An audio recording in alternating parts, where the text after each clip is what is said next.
Hello everyone, ಕನ್ನಡದಲ್ಲಿ the Hindu ದಿನಪತ್ರಿಕೆಯ ಸುದ್ದಿ ವಿಶ್ಲೇಷಣೆಗೆ ತಮ್ಮೆಲ್ಲರಿಗೂ ಸ್ವಾಗತ. ಈ ಒಂದು ಸಂಚಿಕೆಯಲ್ಲಿ ನಾವು 2 ಮಾರ್ಚ್ 2025 ನ ದ ಹಿಂದೂ ದಿನಪತ್ರಿಕೆಯ ಸುದ್ದಿ ವಿಶ್ಲೇಷಣೆಯನ್ನ ಮಾಡಲಿದ್ದೇವೆ. ಎಸ್, ಸೊ ಈ ಒಂದು ಸಂಚಿಕೆ ಒಂದು ಆರ್ಟಿಕಲ್ ನೋಡೋಣ. What were the objection to new advocates bill? So ಕೇಂದ್ರ ಸರ್ಕಾರ ಇತ್ತೀಚೆಗೆ ಈ ಅಡ್ವೊಕೇಟ್ ಮಸೂದೆಯನ್ನ ಜಾರಿಗೆ ತಂದಿತ್ತು. ಹಾಗಿದ್ರೆ ಈ ಒಂದು ಮಸೂದೆ ಏನಿದೆ ಅಡ್ವೊಕೇಟ್ ಬಿಲ್ ಅನ್ನುವಂಥದ್ದು, ಇದರಲ್ಲಿರುವಂತಹ ಯಾವ ಪ್ರೊವಿಷನ್ಗಳಿಗೆ ಅಥವಾ ಯಾವ ಒಂದು ನಿಬಂಧನೆಗಳನ್ನ ಇಲ್ಲಿ ಅಬ್ಜೆಕ್ಷನ್ ಮಾಡಲಾಗಿತ್ತು ಅಥವಾ ವಿರೋಧವನ್ನ ಮಾಡಲಾಗಿತ್ತು ಅನ್ನೋದನ್ನ ನಾವಿಲ್ಲಿ ಡಿಸ್ಕಸ್ ಅನ್ನ ಮಾಡಲಿದ್ದೇವೆ. ಸೊ ಇದರೊಟ್ಟಿಗೆ ಈ ಒಂದು ಆರ್ಟಿಕಲ್ ಅಡಿಯಲ್ಲಿ ನಾವು ಯಾವೆಲ್ಲ ಒಂದು ಅಂಶಗಳನ್ನ ತಿಳ್ಕೊಳ್ಳಿದ್ದೀವಿ ಅನ್ನೋದನ್ನ ನೋಡೋಣ. ಸೊ ಮೊದಲನೇದಾಗಿ ಏನಂತಂದ್ರೆ, why has the advocates amendment bill 2025 been retracted for now? ಅಂದ್ರೆ ಏನಿವಾಗ ಕೇಂದ್ರ ಸರ್ಕಾರ ಈ ಒಂದು ಮಸೂದೆಯನ್ನ ಜಾರಿಗೆ ತಂದಿತ್ತು, ಸೊ ಈ ಒಂದು ಮಸೂದೆನ ಯಾವ ಒಂದು ಕಾರಣದಿಂದಾಗಿ ಅದನ್ನ ಮತ್ತೆ ಹಿಂದೆ ತೆಗೆದುಕೊಳ್ಳಲಾಗಿತ್ತು ಅನ್ನುವಂಥದ್ದನ್ನ ನಾವಿಲ್ಲಿ ಡಿಸ್ಕಸ್ ಅನ್ನ ಮಾಡಿದ್ದೇವೆ. ಹಾಗೆ why is the bar council of India plead with some of the proposed changes? ಅಂದ್ರೆ ಬಾರ್ ಕೌನ್ಸಿಲ್ ಆಫ್ ಇಂಡಿಯಾ ಏನಿದೆ, ಸೊ ಇದು ಏನು ಇವಾಗ ಕೇಂದ್ರ ಸರ್ಕಾರ ಜಾರಿಗೆ ತಂದಿರುವಂತಹ ಈ ಒಂದು ಅಡ್ವೊಕೇಟ್ ಬಿಲ್ ಏನಿದೆ, ಇದರಲ್ಲಿರುವಂತಹ ಯಾವ ಒಂದು ಬದಲಾವಣೆಗಳನ್ನ ಇಲ್ಲಿ ಏನು ಚೇಂಜಸ್ ಅನ್ನ ಮಾಡಿಕೊಳ್ಳಲಿಕ್ಕೆ ಹೇಳಿತ್ತು ಅನ್ನುವಂಥದ್ದನ್ನ ನೋಡಲಿದ್ದೇವೆ. ಹಾಗೆ why are some of the amendments being seen as and effort to undermine judicial independence? ಅಂದ್ರ ಏನಿವಾಗ ಕೇಂದ್ರ ಸರ್ಕಾರ ಜಾರಿಗೆ ತಂದಿರುವಂತಹ ಏನು ಈ ತಿದ್ದುಪಡಿಗಳಿದೆ, ಸೊ ಈ ತಿದ್ದುಪಡಿಗಳು ಈ ನ್ಯಾಯಾಂಗದ ಸ್ವಾತಂತ್ರ್ಯ ಅನ್ನುವಂಥದ್ದು ಏನಿರುತ್ತ, ಸೊ ಈ ಸ್ವಾತಂತ್ರ್ಯವನ್ನ ಕುಗ್ಗಿಸುವಂತ ಕೆಲಸವನ್ನ ಪ್ರಯತ್ನವನ್ನ ಮಾಡುತ್ತೆ ಅನ್ನೋದನ್ನ ನಾವಿಲ್ಲಿ ಡಿಸ್ಕಸ್ ಅನ್ನ ಮಾಡಲಿದ್ದೇವೆ. ಎಸ್, ಸೊ ಕೇಂದ್ರ ಸರ್ಕಾರ ಜಾರಿಗೆ ತಂದಿರುವಂತಹ ಈ ಒಂದು ಮಸೂದೆಯನ್ನ ಫೆಬ್ರವರಿ 22ರಂದು ಏನ್ ಮಾಡ್ಲಾಗತ್ತೆ ಅಂದ್ರೆ ಕೇಂದ್ರ ಸರ್ಕಾರ ಅದನ್ನ ಮತ್ತೆ ವಾಪಸ್ ಪಡೆದುಕೊಳ್ಳುತ್ತ. ಸೊ ಯಾಕಂತಂದ್ರೆ ಇದಕ್ಕೆ ಹಲವಾರು ಒಂದು ವಿರೋಧಗಳು ವ್ಯಕ್ತವಾಗಿರುವಂತ ಕಾರಣಕ್ಕಾಗಿ ಕೇಂದ್ರ ಸರ್ಕಾರ ಆ ಒಂದು ಮಸೂದೆಯನ್ನ ವಾಪಸ್ ಪಡೆದುಕೊಳ್ಳುತ್ತ. The bill sought to amend the advocates act 1961. Very important. ಹಾಗಿದ್ರೆ ಇದು ಯಾವ ಒಂದು ಕಾಯ್ದೆಯನ್ನ ತಿದ್ದುಪಡಿ ಮಾಡಲಿಕ್ಕೆ ಹೊರಟಿದೆ ಅನ್ನುವಂಥದ್ದು. ಸೊ ಇದು ಅಡ್ವೊಕೇಟ್ಸ್ ಆಕ್ಟ್ 1961 ಅಂತ ಬರುತ್ತೆ. ಸೊ ಇದನ್ನ ತಿದ್ದುಪಡಿ ಮಾಡುವಂತ ಒಂದು ಹೊಸ ಮಸೂದೆಯನ್ನ ಜಾರಿಗೆ ಮಾಡಲಾಗಿತ್ತು. Yes, however its introduction faced strong opposition from section of the bar. Yes, so ಏನಿವಾಗ ಇದನ್ನ ಇಂಟ್ರೊಡ್ಯೂಸ್ ಮಾಡಲಾಗಿತ್ತು, ಇದನ್ನ ಈ ಬಾರ್ ಕೌನ್ಸಿಲ್ ಆಫ್ ಇಂಡಿಯಾ ಅಂತ ಬರುತ್ತ. ಸೊ ಅದರ ಒಂದು ವಿಭಾಗ ಏನ್ ಮಾಡಿದೆ ಅಂತಂದ್ರೆ ಅದನ್ನ ವಿರೋಧವನ್ನ ಮಾಡ್ತಾ ಇದೆ. ಹಾಗೆ the government decision to retract the bill followed a letter from the bar council of India to union law minister. ಅಂದ್ರ ಇಲ್ಲಿ ಏನ್ ಮಾಡ್ತಾರ ಅಂತಂದ್ರೆ ಬಾರ್ ಕೌನ್ಸಿಲ್ ಆಫ್ ಮಿನಿಸ್ಟರ್ ಇಂದ ಬಾರ್ ಕೌನ್ಸಿಲ್ ಆಫ್ ಇಂಡಿಯಾದಿಂದ ಏನಾಗತ್ತೆ ಅಂದ್ರೆ ಈ ಯೂನಿಯನ್ ಲಾ ಮಿನಿಸ್ಟರ್ ಅವರಿಗೆ ಒಂದು ಲೆಟರ್ನ ಬರೀತಾರ. ಸೊ ಈ ಒಂದು ಮಸೂದೆನ ವಾಪಸ್ ಪಡೆದುಕೊಳ್ಳಬೇಕು ಅನ್ನುವಂತ ಕಾರಣ ಇಟ್ಕೊಂಡು ಏನ್ ಮಾಡತ್ತೆ ಅಂದ್ರೆ ಲೆಟರ್ನ ಬರೀತಾರ. ಸೊ ಆ ನಿಟ್ಟಿನಲ್ಲಿ ಕೇಂದ್ರ ಸರ್ಕಾರ ಈ ಒಂದು ಮಸೂದೆನ ಹಿಂದೆ ತೆಗೆದುಕೊಳ್ಳತ್ತ. ಎಸ್, ಸೊ ಇಲ್ಲಿ ದ ಪ್ರಪೋಸ್ಡ್ ಅಮೆಂಡ್ಮೆಂಟ್ಸ್ ಅಂದ್ರೆ ಈ ಒಂದು ಮಸೂದೆಯನ್ನ ಯಾವ ಕಾರಣಗಳಿಗಾಗಿ ಇದನ್ನ ವಿರೋಧವನ್ನ ಮಾಡ್ತಾ ಇದ್ದಾರೆ ಅನ್ನೋದನ್ನ ನೋಡೋಣ. ಎಸ್, ಸೊ ಮೊದಲನೇದಾಗಿ the proposed amendments threaten the autonomy and independence of the bar. Yes, so ಏನಿವಾಗ ಬಾರ್ ಕೌನ್ಸಿಲ್ ಆಫ್ ಇಂಡಿಯಾ ಏನಿದೆ, BCI ಅನ್ನುವಂಥದ್ದು ಏನಿದೆ, ಸೊ ಈ BCIನ ಸ್ವಾಯತ್ತತೆ, ಆಟೋನಮಿ ಮತ್ತು ಸ್ವಾತಂತ್ರ್ಯವನ್ನ ಏನ್ ಮಾಡುತ್ತೆ ಅಂದ್ರೆ ಅದು ಅಪಾಯಕ್ಕೆ ತರುವಂತ ಕೆಲಸವನ್ನ ಈ ಪ್ರಸ್ತುತ ಅಂದ್ರೆ ಏನಿವಾಗ 2025ರ ಈ ಒಂದು ಅಡ್ವೊಕೇಟ್ಸ್ ಬಿಲ್ ಏನಿದೆ, ಸೊ ಈ ಒಂದು ಮಸೂದೆ ಅಪಾಯವನ್ನ ತಂದೊಡ್ಡತ್ತೆ ಅನ್ನುವಂತ ಕಾರಣವನ್ನ ಇಲ್ಲಿ ಹೇಳ್ತಾ ಇದ್ದಾರೆ. ಹಾಗೆ what is the objective of the bill? ಅಂದ್ರೆ ಏನಿವಾಗ ಈ ಒಂದು ಮಸೂದೆ ಏನಿದೆ ಇದರ ಉದ್ದೇಶ ಏನಾಗಿದೆ ಅನ್ನುವಂಥದ್ದನ್ನ ನೋಡೋಣ. What is the objective of the bill? Yes, so ಮೊದಲನೇದಾಗಿ ಏನಂತಂದ್ರೆ ಈ ಒಂದು 1961ರ ಈ ಅಡ್ವೊಕೇಟ್ ಏನು ಕಾಯ್ದೆ ಏನಿತ್ತು, ಆ ಒಂದು ಕಾಯ್ದೆಗೆ ತಿದ್ದುಪಡಿಯನ್ನು ತರುವ ಮೂಲಕ ಪ್ರಸ್ತುತ ಏನು ಸವಾಲುಗಳಿವೆ, ಸೊ ಇಲ್ಲಿ ಕಂಟೆಂಪ್ಟರಿ ಚಾಲೆಂಜಸ್, ಸಮಕಾಲೀನ ಒಂದು ಸವಾಲುಗಳೇನಿದೆ ಅವುಗಳನ್ನ ಪರಿಹರಿಸುವಂತ ಒಂದು ನಿಟ್ಟಿನಲ್ಲಿ, ಹಾಗೆ align the legal profession with the global best practices. ಅಂದ್ರೆ ಜಾಗತಿಕವಾಗಿ ಈ ಒಂದು ಕಾನೂನಾತ್ಮಕ ವೃತ್ತಿಯಲ್ಲಿ ಯಾವೆಲ್ಲ ರೀತಿಯ ಒಂದು ಜಾಗತಿಕವಾಗಿ ಉತ್ತಮವಾದಂತ ಪದ್ಧತಿಗಳೇನಿದೆ ಅವುಗಳಿಗೆ ಹೊಂದಿಕೆ ಆಗುವಂತ ಒಂದು ಹೊಸ ಪ್ರವಿಜನ್ ಏನ್ ಮಾಡಲಾಗಿದೆ ಅಂತಂದ್ರೆ ಈ ಒಂದು ಹೊಸ ಮಸೂದೆಗಳಲ್ಲಿ ಅವುಗಳನ್ನ ಸೇರ್ಪಡೆಗೊಳಿಸಲಾಗಿದೆ. ಸೊ ಇದು ಈ ರೀತಿ ಒಂದು ಉದ್ದೇಶವನ್ನ ಇಟ್ಕೊಂಡು ಏನ್ ಮಾಡಲಾಗಿತ್ತು ಅಂತಂದ್ರೆ ಈ ಒಂದು ಮಸೂದೆಯನ್ನ ಜಾರಿಗೆ ಮಾಡಲಾಗಿತ್ತು. Yes. So next one, are lawyers allowed to go on strike. So ಏನ್ ಇವಾಗ ಪ್ರಸ್ತುತ 2025 ಈ ಅಡ್ವೊಕೇಟ್ಸ್ ಮಸೂದೆ ಏನಿತ್ತು, ಸೊ ಇದರಲ್ಲಿ ಒಂದಿಷ್ಟು ಬದಲಾವಣೆಗಳನ್ನ ತೆಗೆದುಕೊಂಡು ಬರ್ತಾರೆ.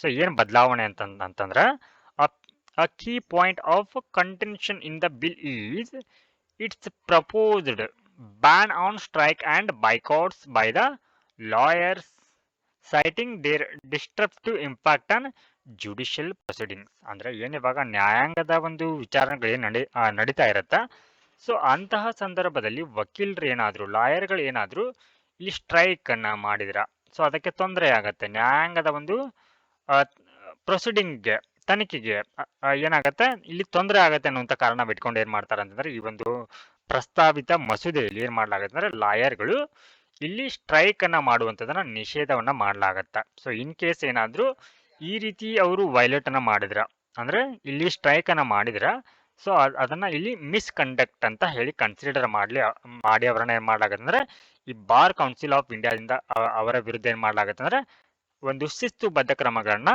ಅಲ್ಲಿ ಕೈಗೊಳ್ಳಲಾಗುತ್ತೆ ಅನ್ನುವಂತ ಒಂದು ಅಂಶವನ್ನ ಕೂಡ ಇದರಲ್ಲಿ ಸೇರ್ಪಡೆ ಮಾಡಿದ್ದಾರೆ.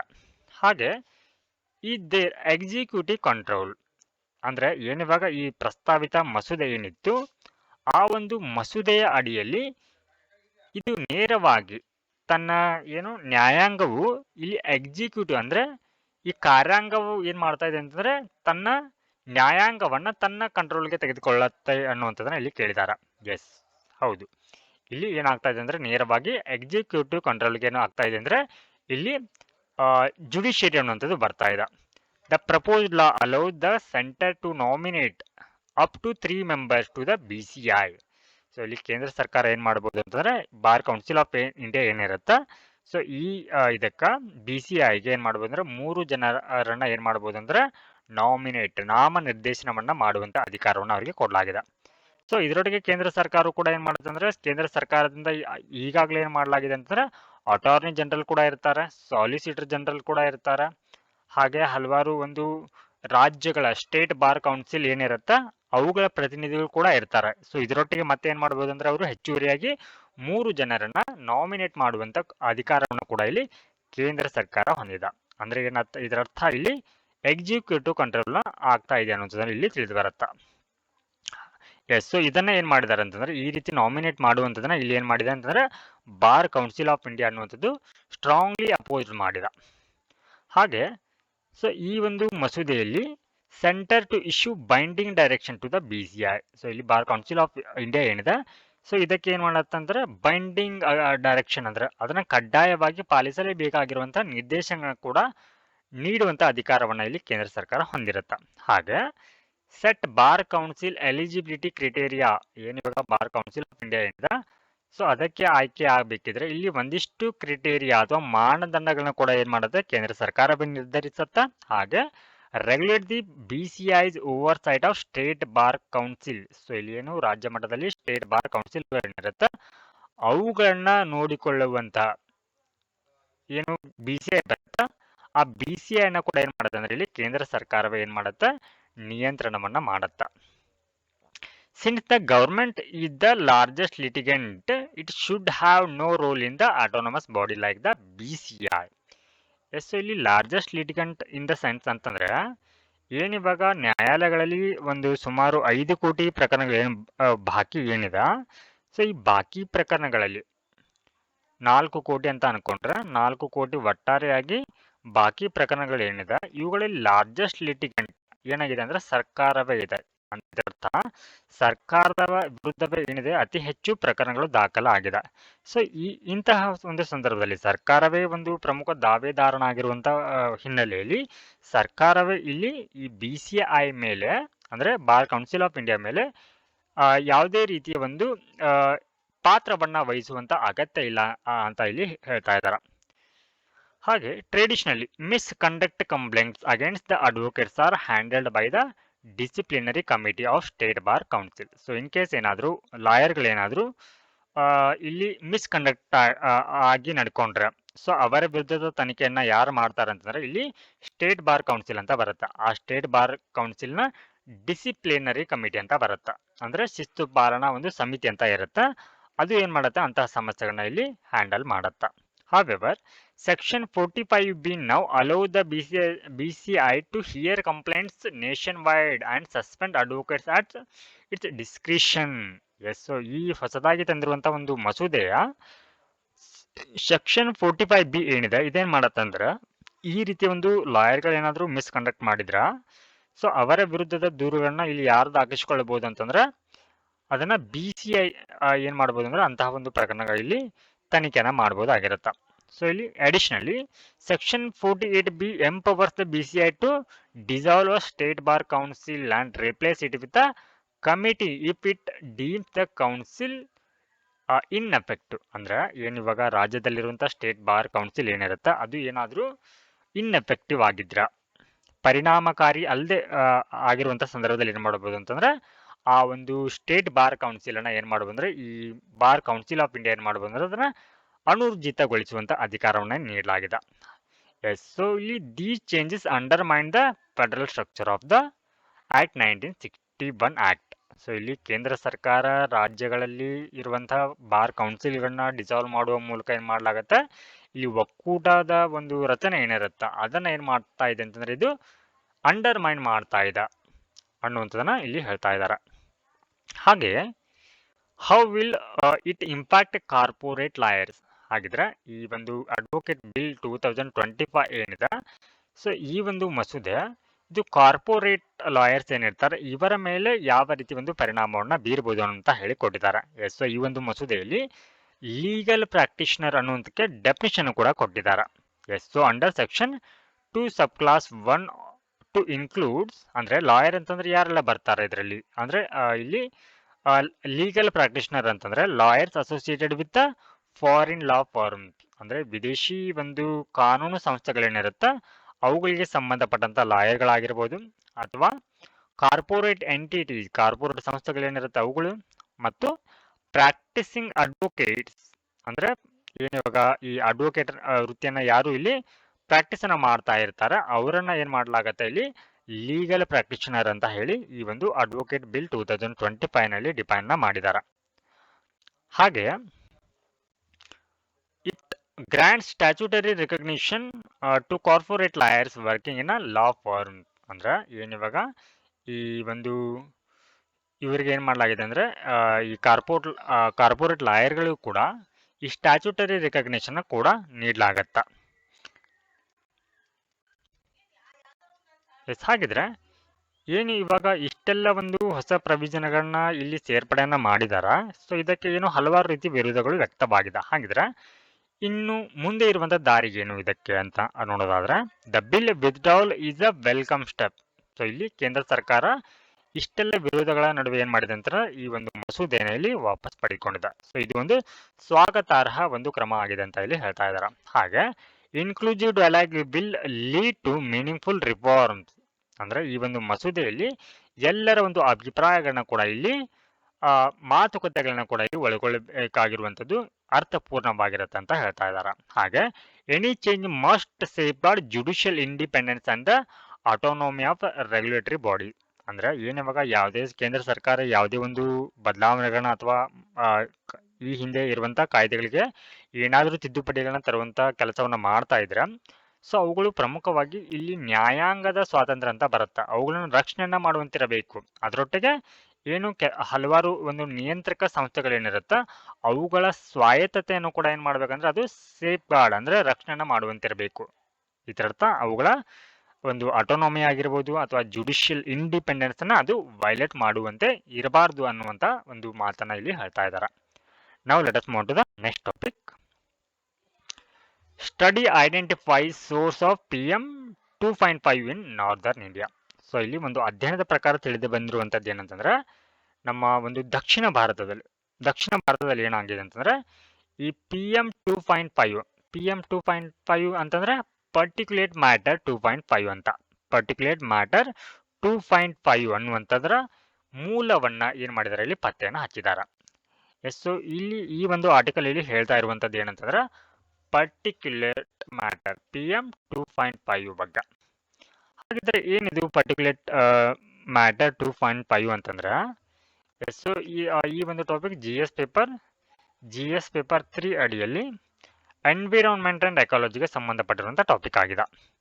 ಎಸ್, ಸೊ ಇಲ್ಲಿ PM 2.5 ಅಂತಂದ್ರೆ ಇದು ಒಂದು ಸಣ್ಣ ಕಣಗಳಾಗಿದೆ, ಟೈನಿ ಪಾರ್ಟಿಕಲ್ಸ್ ಆಗಿದೆ. ಟೈನಿ ಪಾರ್ಟಿಕಲ್ಸ್ ಅಂಡ್ ಡ್ರಾಪ್ಲೆಟ್ಸ್ ಅಂದ್ರ ಗಾಳಿಯಲ್ಲಿ ಇರುವಂತ ಅತಿ ಸಣ್ಣದಾದಂತ ಡ್ರಾಪ್ಲೆಟ್ಸ್ ಪಾರ್ಟಿಕಲ್ಸ್ ಗಳನ್ನ ನಾವೇನಂತ ಕರಿತೀವಿ ಅಂತಂದ್ರೆ ಇನ್ ಏರ್. ಗಾಳಿಯಲ್ಲಿ ಇರುವಂತಹ ಟೈನಿ ಪಾರ್ಟಿಕಲ್ಸ್ ಮತ್ತೆ ಡ್ರಾಪ್ಲೆಟ್ಸ್ ಗಳನ್ನ ನಾವೇನಂತ ಕರಿತೀವಿ ಅಂತಂದ್ರೆ ಇಲ್ಲಿ ಅವುಗಳ ಗಾತ್ರ ಕೂಡ ಅಂದ್ರೆ ಅವುಗಳ ಗಾತ್ರ ಏನಾದ್ರೂ 2.5 ಮೈಕ್ರಾನ್ಗಳಾಗಿದ್ರ ಅವುಗಳನ್ನ ನಾವು ಏನಂತ ಕರಿತೀವಿ PM 2.5 ಅಥವಾ ಪರ್ಟಿಕ್ಯುಲೇಟ್ ಮ್ಯಾಟರ್ 2.5 ಅಂತ ಅವುಗಳನ್ನ ಕರಿತೀವಿ. ಹಾಗಿದ್ರ ಈ ಏನು ಇವಾಗ ದಕ್ಷಿಣ ಭಾರತದಲ್ಲಿ ಸೊ ಈ ಒಂದು ಅಧ್ಯಯನದ ಪ್ರಕಾರ ತಿಳಿದು ಬಂದಿರುವಂತದ್ದು ಏನಂತಂದ್ರೆ ಏನು ದಕ್ಷಿಣ ಭಾರತದಲ್ಲಿ ಏನು ಈ ಪರ್ಟಿಕ್ಯುಲೇಟ್ ಮ್ಯಾಟರ್ 2.5 ಇದೆ, PM 2.5 ಹಾಗಿದ್ರೆ ಇದು ಎಲ್ಲಿಂದ ಬಿಡುಗಡೆ ಆಗ್ತಾ ಇದೆ ಅನ್ನುವಂಥದ್ದನ್ನ ಇಲ್ಲಿ ಪತ್ತೆಯನ್ನು ಹಚ್ಚಿದ್ದಾರೆ. ಸೊ ಮೊದಲನೇದಾಗಿ ಏನಂತಂದ್ರೆ ಟ್ರಾಪಿಕ್ ಸಮಸ್ಯೆ.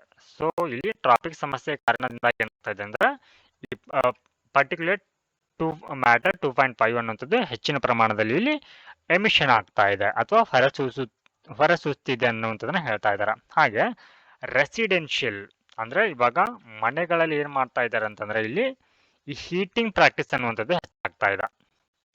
Heating practice. ಸೊ ಇಲ್ಲಿ ಹಳ್ಳಿಗಳಲ್ಲಿ ನೋಡಿರ್ಬೋದು ನಾವೇನಾಗುತ್ತೆ ಅಂದ್ರೆ ಸಾಮಾನ್ಯವಾಗಿ ಸೌದೆ ಒಲೆಗಳನ್ನ ಬಳಸ್ತಾರೆ, ಸೌದೆ ಒಲೆಗಳನ್ನ. ಸೊ ಈ ಒಂದು ಕಾರಣಕ್ಕಾಗಿ ಏನಾಗ್ತಾ ಇದೆ ಅಂದ್ರೆ ಪರ್ಟಿಕ್ಯುಲೇಟ್ ಮ್ಯಾಟರ್ 2.5 ಅನ್ನುವಂಥದ್ದು ಹೆಚ್ಚಿನ ಪ್ರಮಾಣದಲ್ಲಿ ರಿಲೀಸ್ ಆಗ್ತಾ ಇದೆ. ಹಾಗೆ ಇಲ್ಲಿ ಏನಾಗುತ್ತೆ ಅಂದ್ರೆ ಸಾಮಾನ್ಯವಾಗಿ ಕೋಲ್ಡ್ ಸೀಸನ್. ಸೊ ಈ ಕೋಲ್ಡ್ ಸೀಸನ್ ಅಲ್ಲಿ ಏನಾಗುತ್ತೆ ಅಂದ್ರೆ ಆರ್ಗ್ಯಾನಿಕ್ ಏರೋಜಲ್ಸ್ ಅಂತ ಬರುತ್ತೆ. ಸೊ ಈ ಆರ್ಗ್ಯಾನಿಕ್ ಏರೋಜಲ್ಸ್ ಏನಿರುತ್ತೆ ಸೊ ಇವುಗಳ ಪ್ರಮಾಣ ಏನಿರುತ್ತೆ ಅಂದ್ರೆ ಈ ಕೋಲ್ಡ್ ಸೀಸನ್ ಅಲ್ಲಿ ಹೆಚ್ಚಾಗಿರುತ್ತೆ. ಅಂದ್ರೆ ನೀವು ಈ ವಾರ್ಮ್ ವೆದರ್ಗೆ ಕಂಪೇರ್ ಮಾಡಿದ್ರ ಈ ಕೋಲ್ಡ್ ಸೀಸನ್ ಅಲ್ಲಿ ಆರ್ಗ್ಯಾನಿಕ್ ಏರೋಜಲ್ ನ ಪ್ರಮಾಣ ಎಷ್ಟಿರುತ್ತೆ ಅಂತಂದ್ರೆ ಇದು 10 ಟೈಮ್ಸ್. ಸೊ ಇದು 10 ಟೈಮ್ಸ್ ಏನಿರುತ್ತೆ ಅಂದ್ರೆ higher than the warmer weather ಇರುತ್ತೆ. ಅಂದ್ರೆ ಕೋಲ್ಡ್ ಸೀಸನ್ ಅಲ್ಲಿ ಏನಿರುತ್ತೆ ಈ ಆರ್ಗ್ಯಾನಿಕ್ ಏರೋಜಲ್ ನ ಪ್ರಮಾಣ ಅನ್ನುವಂಥದ್ದು ಹೆಚ್ಚಿನ ಪ್ರಮಾಣದಲ್ಲಿ ಇರುತ್ತೆ ಅನ್ನುವಂಥದ್ದು. ಹಾಗೆ ಇನ್ನೊಂದು ಪ್ರಮುಖ ಕಾರಣವನ್ನ ನೋಡೋದಾದ್ರೆ ಇಲ್ಲಿ ಇಂಡಸ್ಟ್ರಿಯಲ್ ಎಮಿಷನ್ ಕೂಡ ಏನಾಗುತ್ತೆ ಅಂದ್ರೆ ಕೈಗಾರಿಕೆಗಳು ಕೂಡ ಇಂಡಸ್ಟ್ರಿಯಲ್ ಎಮಿಷನ್ ಕೂಡ ಏನಾಗ್ತಾ ಇದೆ ಅಂತಂದ್ರೆ ಈ ಒಂದು ಪರ್ಟಿಕ್ಯುಲೇಟ್ ಮ್ಯಾಟರ್ 2.5 ಏನಿದೆ ಅದರ ಸೋರ್ಸ್ ಆಗಿ ಇಲ್ಲಿ ಕಂಡು ಬರ್ತಾ ಇದೆ ಅನ್ನೋದನ್ನ ಈ ಒಂದು ಆರ್ಟಿಕಲ್ ಅಲ್ಲಿ ಹೇಳ್ತಾ ಇದ್ದಾರೆ. ನಾವು let us move to the next topic. ICMR. So ಇಲ್ಲಿ ICMR ಅಂತಂದ್ರೆ Indian council for medical research ಅಂತ. ಸೊ ಇವರು ಒಂದು ರಿಪೋರ್ಟ್ ಅನ್ನ ನೀಡಿದ್ದಾರೆ. ಸೊ ಈ ಒಂದು ರಿಪೋರ್ಟ್ ಪ್ರಕಾರ ಏನ್ ಹೇಳ್ತಾ ಇದೆ ಅಂತಂದ್ರೆ so report links high levels of selenium in wheat to hair loss. ಅಂದ್ರೆ ಏನಿವಾಗ ವೀಟ್ ಏನಿರುತ್ತೆ ಅಥವಾ ಗೋಧಿ ಏನಿರುತ್ತೆ ಸೊ ಈ ಗೋಧಿಯಲ್ಲಿರುವಂತಹ ಸೆಲೇನಿಯಂ ಅಂಶದಿಂದಾಗಿ ಏನಾಗ್ತಾ ಇದೆ ಅಂದ್ರೆ ಈ ಗೋಧಿಯಲ್ಲಿ ಹೆಚ್ಚಿನ ಪ್ರಮಾಣದ ಅಥವಾ ಉನ್ನತ ಮಟ್ಟದ ಸೆಲೇನಿಯಂ ಅಂಶ ಏನಾಗ್ತಾ ಇದೆ ಅಂದ್ರೆ ಹೇರ್ ಲಾಸ್ ತಲೆ ಕೂದಲು ಉದಲಿಕ್ಕೆ ಏನಾಗ್ತಾ ಇದೆ ಅಂದ್ರೆ ಪ್ರಮುಖ ಒಂದು ಕಾರಣ ಆಗ್ತಾ ಇದೆ ಅನ್ನೋದನ್ನ ಈ ಒಂದು ಆರ್ಟಿಕಲ್ ಇಲ್ಲಿ ಹೇಳ್ತಾ ಇದೆ. ಎಸ್, ಸೊ ಈ ಒಂದು ರಿಪೋರ್ಟ್ ಇಲ್ಲಿ ಏನೆಲ್ಲ ಹೇಳ್ತಾ ಇದೆ ಅನ್ನೋಂತ ನೋಡೋಣ. ಡಿಲೇಡ್ ಪಬ್ಲಿಕ್ ಡಿಸ್ಕ್ಲೋಜರ್ ಅಂದ್ರೆ ಸಾರ್ವಜನಿಕವಾಗಿ ಈ ಒಂದು ಮಾಹಿತಿಯನ್ನ ಬಹಿರಂಗಗೊಳಿಸಲಿಕ್ಕೆ ಏನಾಗಿದೆ ಅಂದ್ರೆ ವಿಳಂಬ ಆಗಿದೆ ಅನ್ನೋದನ್ನ ಇಲ್ಲಿ ಹೇಳ್ತಾ ಇದ್ದಾರೆ. Similar to the fast concealment of Zika cases, the health ministry initially withheld information about high selenium levels in wheat causing sudden hair loss in Maharashtra's Shegaon taluk, only acknowledging it after independent investigation. So ಈ ಹಿಂದೆ health ministry ಆರೋಗ್ಯ ಸಚಿವಾಲಯ ಏನಿದೆ so ಇದು ಈ Zika ವೈರಸ್ಗೆ ಸಂಬಂಧಪಟ್ಟಂತೆ ಒಂದಿಷ್ಟು ಮಾಹಿತಿಗಳನ್ನ ಸಾರ್ವಜನಿಕವಾಗಿ ಬಹಿರಂಗಗೊಳಿಸಲಿಕ್ಕೆ ಏನ್ ಮಾಡಿತ್ತು ಅಂತಂದ್ರೆ ಅದನ್ನು ಕೂಡ ವಿಳಂಬ ಮಾಡಿತ್ತು. ಸೊ ಅದೇ ರೀತಿ ಕೂಡ ಏನ್ ಮಾಡಿದೆ ಅಂತಂದ್ರೆ ಏನಿವಾಗ ಈ ಗೋಧಿ ಏನಿರುತ್ತೆ ಇದರಲ್ಲಿ ಕಂಡು ಬರುವಂತಹ ಸೆಲೇನಿಯಂ ಅಂಶದ ಕುರಿತು ಕೂಡ ಸಾರ್ವಜನಿಕವಾಗಿ ಬಹಿರಂಗಗೊಳಿಸುವುದನ್ನ ಕೂಡ ಏನ್ ಮಾಡಿತ್ತು ಅಂದ್ರೆ ವಿಳಂಬವನ್ನ ಮಾಡಿತ್ತು. ಸೊ ಇಲ್ಲಿ ಈ ರೀತಿಯ ಅಂಶವನ್ನ ಯಾರು ಪತ್ತೆ ಹಚ್ಚಿದ್ದಾರೆ ಅಂತಂದ್ರೆ ಒಂದು ಸ್ವತಂತ್ರ ಇನ್ವೆಸ್ಟಿಗೇಷನ್ ಮೂಲಕ ಏನ್ ಮಾಡಿದ್ದಾರೆ ಅಂತಂದ್ರೆ ಏನು ಈ ಒಂದು ಹೇರ್ ಲಾಕ್ಸ್ ಆಗ್ತಾ ಇದೆ ಅದಕ್ಕೆ ಪ್ರಮುಖ ಕಾರಣ ಈ ವೀಟ್ ನಲ್ಲಿರುವಂತ ಸೆಲೇನಿಯಂ ಅನ್ನುವಂಥದ್ದನ್ನ ಎಲ್ಲಿ ಪತ್ತೆ ಹಚ್ಚಿದ್ದಾರೆ ಅಂತಂದ್ರೆ ಮಹಾರಾಷ್ಟ್ರದ ಈ ಶೇಗಾವ್ ಅನ್ನೋಂಥ ತಾಲೂಕು ಬರುತ್ತೆ. ಸೊ ಅಲ್ಲಿ ಇದನ್ನ ಪತ್ತೆನ ಹಚ್ಚಿದ್ದಾರೆ. ಸೊ ಇಲ್ಲಿ ಎಕ್ಸ್ಟೆಂಟ್ ಆಫ್ ದ ಔಟ್ಬ್ರೇಕ್ ಅಂದ್ರೆ ಈ ರೀತಿ ಒಂದು ಹೇರ್ ಲಾಸ್ ಏನಾಗ್ತಾ ಇದ್ರೆ ಇದರ ವ್ಯಾಪ್ತಿಯನ್ನ ನೋಡೋದಾದ್ರೆ, so between December 2024 and January 2025, over 300 cases of sudden hair loss were reported in 18 villages. So ಇಲ್ಲಿ ಈ ಒಂದು ಅವಧಿಯಲ್ಲಿ ಸುಮಾರು 18 ಹಳ್ಳಿಗಳಲ್ಲಿ 300ಕ್ಕೂ ಹೆಚ್ಚಿನ ಒಂದು ಪ್ರಕರಣಗಳು ಇಲ್ಲಿ ಈ ರೀತಿ ಅಂದ್ರೆ ಹೇರ್ ಲಾಸ್ ಆಗ್ತಾ ಇರುವಂತ ಪ್ರಕರಣಗಳು ಇಲ್ಲಿ ಪತ್ತೆಯನ್ನ ಹಚ್ಚಿದ್ದಾರೆ. ಸೊ ಈ ರೀತಿ ಒಂದು ಪತ್ತೆ ಹಚ್ಚುವಂತ ಕೆಲಸವನ್ನ ಅಥವಾ ಇಲ್ಲಿ ತನಿಖೆನ ಯಾರು ಮಾಡಿದ್ರು ಅಂತಂದ್ರೆ Indian council of medical research ಮತ್ತೆ ಏಮ್ಸ್ ಅಂದ್ರೆ ಡೆಲ್ಲಿಯಲ್ಲಿರುವಂತ ಏಮ್ಸ್ ಕೂಡ ಇದನ್ನ ಪತ್ತೆ ಹಚ್ಚುವಂತ ಕೆಲಸವನ್ನ ಮಾಡಿತ್ತು. ಹಾಗಿದ್ರೆ ಇಲ್ಲಿ ಹೈ ಸೆಲೇನಿಯಂ ಲೆವೆಲ್ಸ್ ಐಡೆಂಟಿಫೈಡ್ ಯಾವ ರೀತಿಯಲ್ಲಿ ಪತ್ತೆಯನ್ನು ಹಚ್ಚಿದ್ರು ಅಂತಂದ್ರೆ ಬ್ಲಡ್ ಟೆಸ್ಟ್ ಅನ್ನ ಕೈಗೊಳ್ತಾರೆ, ರಕ್ತದ ಪರೀಕ್ಷೆನ ಮಾಡ್ತಾರೆ. ಸೊ ಈ ಮೂಲಕ ಏನಾಗತ್ತೆ ಅಂದ್ರೆ individual had selenium levels 31 times higher than the normal. So ಇಲ್ಲಿ ಸಾಮಾನ್ಯಕ್ಕಿಂತ ಅಂದ್ರೆ ರಕ್ತದ ಪರೀಕ್ಷೆನ ಮಾಡುವ ಮೂಲಕ ಇಲ್ಲಿ ಏನ್ ಪತ್ತೆಯನ್ನು ಹಚ್ಚಿದ್ದಾರೆ ಅಂತಂದ್ರೆ ಸಾಮಾನ್ಯ ಮಟ್ಟಕ್ಕಿಂತ ನಾರ್ಮಲ್ ಲೆವೆಲ್ಗಿಂತ ಏನಾಗಿದೆ ಅಂದ್ರೆ 31 times ಅಷ್ಟು ಏನಿದೆ ಅಂತಂದ್ರೆ ಇವರ ರಕ್ತದಲ್ಲಿ ಈ ಒಂದು ಸೆಲೇನಿಯಂ ಅಂಶ ಇರುವಂತದ್ದು ಬೆಳಕಿಗೆ ಬಂದಿರುವಂತದ್ದು. ಸೊ ಇಲ್ಲಿ ವೀಟ್ ಸ್ಯಾಂಪಲ್ ನ ಎಲ್ಲಿಂದ ತೆಗೆದುಕೊಂಡಿದ್ದಾರೆ ಅಂತಂದ್ರೆ ಇವರು wheat samples from PDS public distribution system, ಸಾರ್ವಜನಿಕ ಪಡಿತರ ವಿತರಣಾ ವ್ಯವಸ್ಥೆ ಏನಿರುತ್ತೆ ಅಂದ್ರೆ ರೇಷನ್ ಶಾಪ್ಗಳಿಂದ ಏನ್ ಮಾಡಿದ್ದಾರೆ ಅಂತಂದ್ರೆ ಗೋಧಿಯ ಒಂದು ಸ್ಯಾಂಪಲ್ಗಳನ್ನ ಮಾದರಿಗಳನ್ನ ಇಲ್ಲಿ ತೆಗೆದುಕೊಂಡು ಅವುಗಳನ್ನ ಏನ್ ಮಾಡಿದ್ದಾರೆ ಅಂತಂದ್ರೆ ಇಲ್ಲಿ ಪರೀಕ್ಷೆಯನ್ನ ಮಾಡಿದಾಗ ಏನಾಗಿದೆ ಅಂತಂದ್ರೆ ಅವುಗಳಲ್ಲಿ ಸೆಲೇನಿಯಂ ಅಂಶ ಅನ್ನುವಂಥದ್ದು ಏನಾಗಿದೆ ಅಂದ್ರೆ ನಾರ್ಮಲ್ಗಿಂತ ಅಂದ್ರೆ ಪರ್ಮಿಜಬಲ್ ಲಿಮಿಟ್ಗಿಂತ ಏನಾಗಿದೆ ಅಂದ್ರೆ 2 to 8 times ನಷ್ಟು 2 ರಿಂದ 8 ಪಟ್ಟು ಏನಾಗಿದೆ ಅಂತಂದ್ರೆ ಹೆಚ್ಚಾಗಿರುವುದನ್ನ ಇಲ್ಲಿ ಪತ್ತೆನ ಹಚ್ಚಿದ್ದಾರೆ. ಹಾಗೆ scientific investigation and findings, so ಇಲ್ಲಿ ಏನ್ ಮಾಡಿದ್ದಾರೆ ಅಂದ್ರೆ ಒಂದು ವೈಜ್ಞಾನಿಕ ಒಂದು ತನಿಖೆಯ ಮೂಲಕ ಮತ್ತು ಇಲ್ಲಿ ಫೈಂಡಿಂಗ್ಸ್ ಮೂಲಕ ಈ ರೀತಿಯ ಒಂದು ಅಂಶಗಳನ್ನ ಅಂದ್ರೆ ಇಲ್ಲಿ ಹೇರ್ ಲಾಸ್ ಆಗ್ತಾ ಇರುವಂತದಕ್ಕೆ ಪ್ರಮುಖ ಕಾರಣ ಏನಂತಂದ್ರೆ ಈ ಗೋಧಿಲಿರುವಂತ ಸೆಲೇನಿಯಮೇ ಆಗಿದೆ ಅನ್ನೋದನ್ನ ಇಲ್ಲಿ ಪತ್ತೆಯನ್ನ ಹಚ್ಚಿದ್ದಾರೆ. ಪ್ಯಾಟರ್ನ್ ಆಫ್ ಕಂಟ್ಯಾಮಿನೇಷನ್ ಯಾವ ರೀತಿಯಲ್ಲಿ ಕಂಟ್ಯಾಮಿನೇಷನ್ ಆಗ್ತಾ ಇದೆ ಅನ್ನೋದನ್ನು ಕೂಡ ಇಲ್ಲಿ ಪತ್ತೆಯನ್ನ ಹಚ್ಚಿದ್ದಾರೆ. ಸೊ ಇಲ್ಲಿ primary consumed wheat from PDS outlets ಅಂದ್ರೆ ಏನು ಇವಾಗ ಸಾರ್ವಜನಿಕ ಪಡಿತರ ವ್ಯವಸ್ಥೆ ಏನಿರುತ್ತೆ ಅಥವಾ ರೇಷನ್ ಶಾಪ್ ಏನಿರುತ್ತೆ ಅವುಗಳಿಂದ ಖರೀದಿಯನ್ನ ಮಾಡ್ತಾ ಇರುವಂತಹ ಗೋಧಿಗಳಲ್ಲಿ ಏನಾಗಿದೆ ಅಂದ್ರೆ ಈ ಸೆಲೇನಿಯಂ ಅಂಶ ಇರುವಂತದ್ದು ಪತ್ತೆಯನ್ನ ಹಚ್ಚಲಾಗಿದೆ. Indicating that only certain sacks of wheat had high selenium levels ಅಂದ್ರೆ ಏನಿವಾಗ ತಪಾಸಣೆಯನ್ನ ಮಾಡ್ಲಿಕ್ಕೆ ಏನು ಹೋಗಿರ್ತಾರ. ಸೊ ತಪಾಸಣೆಯನ್ನ ಮಾಡುವಂತ ಸಂದರ್ಭದಲ್ಲಿ ಕೇವಲ ಕೆಲವೊಂದಿಷ್ಟು ಚೀಲಗಳಲ್ಲಿ ಮಾತ್ರ ಏನಿದೆ ಅಂತಂದ್ರೆ ಈ ಇರುವಂತ ಗೋಧಿಗಳಲ್ಲಿ ಈ ಸೆಲೇನಿಯಂ ಅಂಶ ಇರುವಂತದ್ದು ಹೆಚ್ಚಿನ ಪ್ರಮಾಣದಲ್ಲಿ ಸೆಲೇನಿಯಂ ಅಂಶ ಇರುವಂತದನ್ನ ಪತ್ತೆಯನ್ನ ಇಲ್ಲಿ ಹಚ್ಚಿದ್ದಾರೆ. So next one past selenium toxicity cases in India. So ಅಂದ್ರೆ ಈ ಹಿಂದೆನೂ ಕೂಡ ಭಾರತದಲ್ಲಿ ಈ ಸೆಲೇನಿಯಂ ಅಂಶ ಇರುವಂತದನ್ನ ಪತ್ತೆಯನ್ನು ಕೂಡ ಹಚ್ಚಲಾಗಿತ್ತು. ಸೊ ಇಲ್ಲಿ ಪ್ರಮುಖವಾಗಿ ರಾಜಸ್ಥಾನ ಮತ್ತೆ ಪಂಜಾಬ್ನಲ್ಲಿ ಈ ರೀತಿಯ ಒಂದು ಸಂಶೋಧನೆ ಕೂಡ ಅಥವಾ ಒಂದು ಇನ್ವೆಸ್ಟಿಗೇಷನ್ ಕೂಡ ಮಾಡಲಾಗಿರುತ್ತ. ಸೊ ಅಲ್ಲಿ ಕೂಡ ಈ ಸೆಲೇನಿಯಂ ಅಂಶ ಇರುವಂತದನ್ನ ಪತ್ತೆಯನ್ನು ಹಚ್ಚಲಾಗಿರುತ್ತ.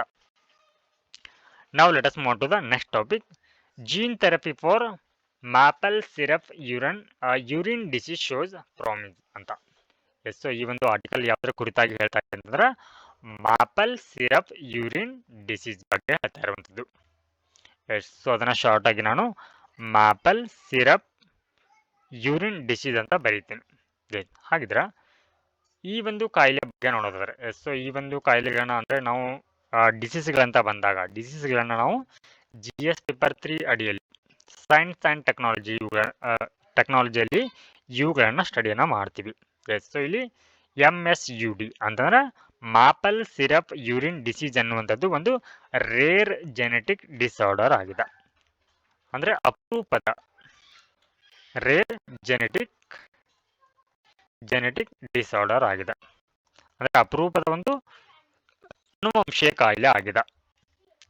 ಅಂದ್ರೆ ಈ ಕಾಯಿಲೆಗಳು ಕಾಣಿಸುವಂಥದ್ದು ತುಂಬಾ ಅಪರೂಪವಾಗಿರುತ್ತೆ. ಹಾಗೆ ಇದು ಯಾವ ರೀತಿ ಒಂದು ಪರಿಣಾಮವನ್ನ ಬೀರುತ್ತೆ ಈ ಒಂದು ಕಾಯಿಲೆ ಬಂದಾಗ. ಸೊ ಇದು ಈ ಬಾಡಿಯ ಒಂದು ಏನಿರುತ್ತೆ ಅಂದ್ರೆ ಕೆಲವೊಂದಿಷ್ಟು ಅಮೈನೋ ಆಸಿಡ್ಸ್ ಬರುತ್ತೆ. ಅಮೈನೋ ಆಸಿಡ್ಸ್ ಅಂದ್ರೆ ಈ ಅಮೈನೋ ಆಸಿಡ್ಸ್ ಗಳನ್ನ ನಾವು ತೆಗೆದುಕೊಳ್ಳುವಂತ ನಮ್ಮ ಬಾಡಿಯ ಸಾಮರ್ಥ್ಯವನ್ನ ಏನ್ ಮಾಡುತ್ತೆ ಅಂದ್ರೆ ಇದು ಕುಗ್ಗಿಸುತ್ತೆ ಅಥವಾ ಅದರ ಮೇಲೆ ಪರಿಣಾಮವನ್ನ ಬೀರುತ್ತೆ. ಹಾಗೆ ಇದು ಯಾವ ಒಂದು ಕಾರಣಕ್ಕಾಗಿ ಆಗುತ್ತೆ ಅಂತಂದ್ರೆ ಏನಿವಾಗ ಈ ಒಂದು ನಮ್ಮ ದೇಹದಲ್ಲಿ ಏನಾದರೂ ಜೀನ್ಸ್ ಏನಿರುತ್ತೆ, ಸೊ ಜೀನ್ಸ್ನಲ್ಲಿ 1 ಅಥವಾ 3 ಜೀನ್ಗಳೇನಾದರೂ ಡಿಫೆಕ್ಟ್ ಆದ್ರೆ ಅಥವಾ ಅವುಗಳು ದೋಷಪೂರಿತವಾಗಿದ್ರೆ ಏನಾಗುತ್ತೆ ಅಂದ್ರೆ ಈ ರೀತಿಯ ಒಂದು ಮಾಪಲ್ ಸಿರಪ್ ಯೂರಿನ್ ಡಿಸೀಸ್ ಅನ್ನುವಂಥದ್ದು ಕಾಣಿಸಿಕೊಳ್ಳುತ್ತೆ. ಹಾಗಿದ್ರೆ ಈ ರೀತಿ ಒಂದು ಡಿಸೀಸ್ಗಳು ಬಂದಾಗ ಇದು ಯಾವ ರೀತಿಯಾಗಿರುವಂತಹ ಪರಿಣಾಮಗಳನ್ನ ಬೀರುತ್ತೆ ಅಂತ ನೋಡೋಣ. ಸೊ ಮೊದಲನೇದಾಗಿ ಇದು ಬ್ರೈನ್ ಡ್ಯಾಮೇಜ್ ಮಾಡುತ್ತಾ, ಬ್ರೈನ್ ಡ್ಯಾಮೇಜ್. ಸೊ ನಂತರದಲ್ಲಿ ಇದು ನ್ಯೂರೋಲಾಜಿಕಲ್ ಪ್ರಾಬ್ಲಮ್ಸ್ಗೆ ಕಾರಣವಾಗುತ್ತೆ, ನ್ಯೂರೋಲಾಜಿಕಲ್ ಪ್ರಾಬ್ಲಮ್ಸ್ಗೆ ಕಾರಣವಾಗುತ್ತೆ. ಸೊ ಈ ರೀತಿ ಒಂದು ಸಮಸ್ಯೆಗಳು ಈ ಒಂದು ಕಾಯಿಲೆಗಳಿಂದ ಕಾಣಿಸಿಕೊಳ್ಳುತ್ತೆ. Now let us move on to the next topic. Russian-Ukrainian ministers may attend Raisina dialogue in Delhi. Yes, so ಈ ಒಂದು ಆರ್ಟಿಕಲ್ ಇಲ್ಲಿ ಹೇಳ್ತಾ ಇರುವಂತದ್ದು ಏನಂತಂದ್ರೆ ರೈಜಿನಾ ಡೈಲಾಗ್ ಅಂತ ಬರುತ್ತೆ. ರೈಜಿನಾ ಡೈಲಾಗ್.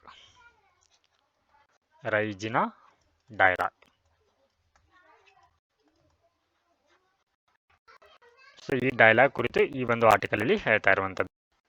ಎಸ್, ಸೊ ಈ ಒಂದು topic GS paper 2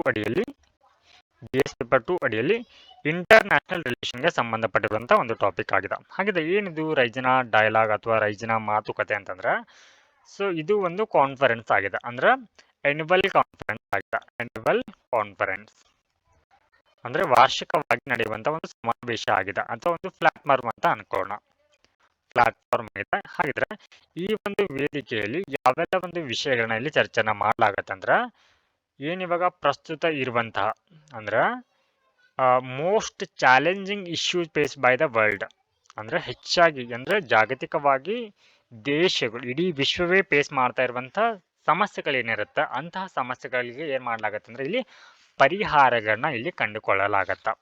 S, so ಈ ರೈಜಿನಾ ಡೈಲಾಗ್ ಅನ್ನುವಂಥದ್ದು ಭಾರತದಲ್ಲಿ ಅಂದ್ರೆ ಮಾರ್ಚ್ 17ರಿಂದ 19ರ ಈ ಒಂದು ಅವಧಿಯಲ್ಲಿ ಈ ರೈಜಿನಾ ಡೈಲಾಗ್ ಅನ್ನುವಂಥದ್ದು ದೆಹಲಿಯಲ್ಲಿ ನಡೆಯಲಿದೆ.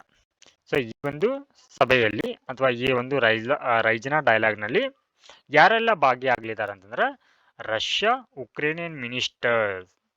ಮತ್ತು ಉಕ್ರೇನ್ನ ಮಿನಿಸ್ಟರ್ ಅವರು ಈ ಒಂದು ಮಾತುಕತೆಯಲ್ಲಿ ಭಾಗಿಯಾಗಲಿದ್ದಾರೆ ಅನ್ನೋದನ್ನ ಇಲ್ಲಿ ಹೇಳ್ತಾ ಇದ್ದಾರೆ.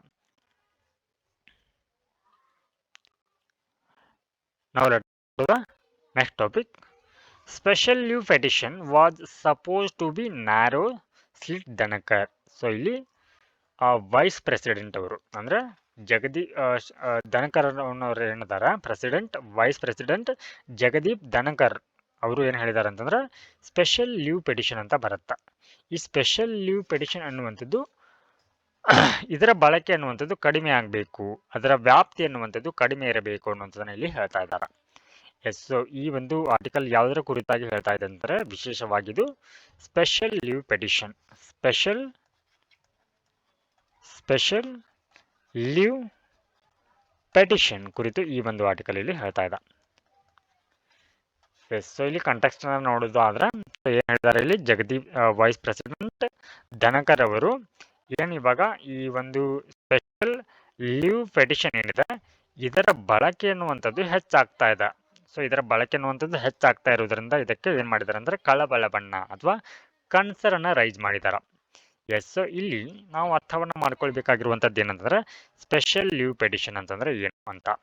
ಸೊ ಇಲ್ಲಿ ಏನಂತಂದ್ರೆ ಇನ್ ಕೇಸ್ ಏನಾದ್ರು ಹೈಕೋರ್ಟ್ ಆಗಿರ್ಬೋದು ಅಥವಾ ಇಲ್ಲಿ ಡಿಸ್ಟಿಕ್ ಅಥವಾ ಮ್ಯಾಜಿಸ್ಟ್ರೇಟ್ ಕೋರ್ಟ್ಗಳಾಗಿರ್ಬೋದು, ಸೊ ಇವುಗಳು ಏನಾದ್ರು ಅಥವಾ ಸಬ್ ಆರ್ಡಿನೇಟ್ ಕೋರ್ಟ್ಗಳಂತ ಏನು ಕರಿತೀವಿ ನಾವು, ಸೊ ಈ ಒಂದು ನ್ಯಾಯಾಲಯಗಳು ನೀಡಿರುವಂತಹ judgement or order or decree. So ಇವುಗಳ ವಿರುದ್ಧ ಏನ್ ಮಾಡಬಹುದು ಅಂದ್ರೆ ಈಗಾಗಲೇ ಈ ಕೋರ್ಟ್ಗಳು ಏನ್ ಮಾಡಿರುತ್ತೆ ಅಂದ್ರೆ ಜಡ್ಜ್ಮೆಂಟ್ ಆರ್ಡರ್ ಅಥವಾ ಡಿಕ್ರಿಯನ್ನ ನೀಡಿರುತ್ತ. ಸೊ ಇವುಗಳ ವಿರುದ್ಧ ಏನ್ ಮಾಡಬಹುದು ಅಂತಂದ್ರೆ ಆ ಒಬ್ಬ ವ್ಯಕ್ತಿ ಅಥವಾ ಪಾರ್ಟಿ ಏನ್ ಮಾಡಬಹುದು ಅಂತಂದ್ರೆ,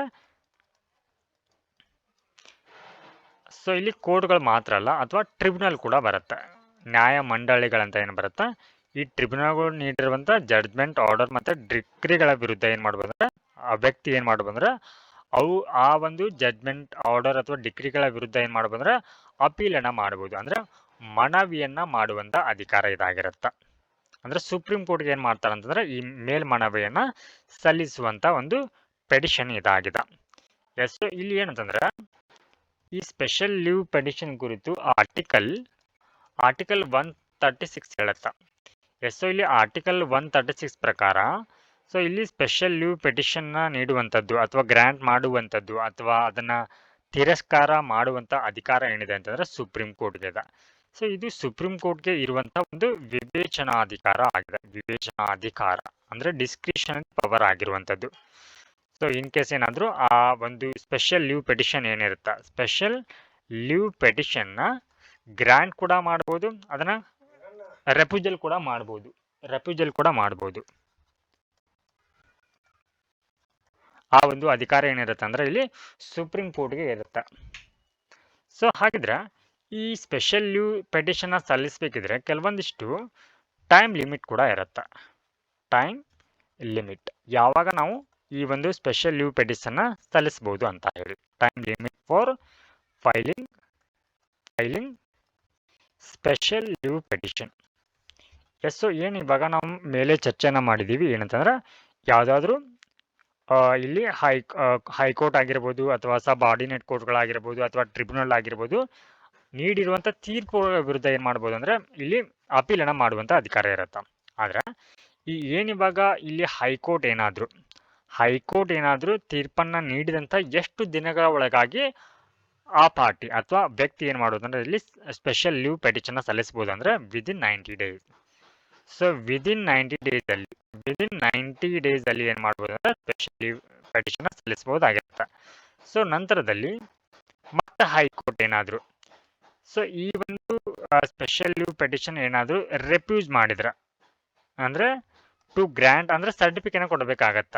ಸೊ ಈ ವ್ಯಕ್ತಿ ಏನಾದ್ರು ಸ್ಪೆಷಲ್ ಲೀವ್ ಪೆಟಿಷನ್ ಇಲ್ಲಿ ಸಲ್ಲಿಸಬೇಕಾದ್ರೆ ಅಂದ್ರೆ ಅದು ಈ ಸ್ಪೆಷಲ್ ಲೀವ್ ಪೆಟಿಷನ್ ಸಲ್ಲಿಸಲಿಕ್ಕೆ ಆ ಒಂದು ಮನವಿ ಅನ್ನುವಂಥದ್ದು ಫಿಟ್ ಆಗಿಲ್ಲ ಅಂತ ಏನಾದ್ರು ನೆಪವನ್ನ ಇಟ್ಕೊಂಡು ಅದನ್ನ ರಿಫ್ಯೂಸ್ ಮಾಡಿದ ತಿರಸ್ಕಾರವನ್ನ ಮಾಡಿದ ಸಂದರ್ಭದಲ್ಲಿ ಏನ್ ಮಾಡಬಹುದು ಆ ವ್ಯಕ್ತಿ ವಿದಿನ್ 60 ಡೇಸ್ ಅಲ್ಲಿ 60 ದಿನಗಳ ಒಳಗಾಗಿ ಏನು ಮಾಡಬಹುದು ಅಂತಂದ್ರೆ ಇಲ್ಲಿ ಸ್ಪೆಷಲ್ ಲೀವ್ ಪೆಟಿಷನ್ ಸಲ್ಲಿಸಬಹುದಾಗಿರುತ್ತೆ.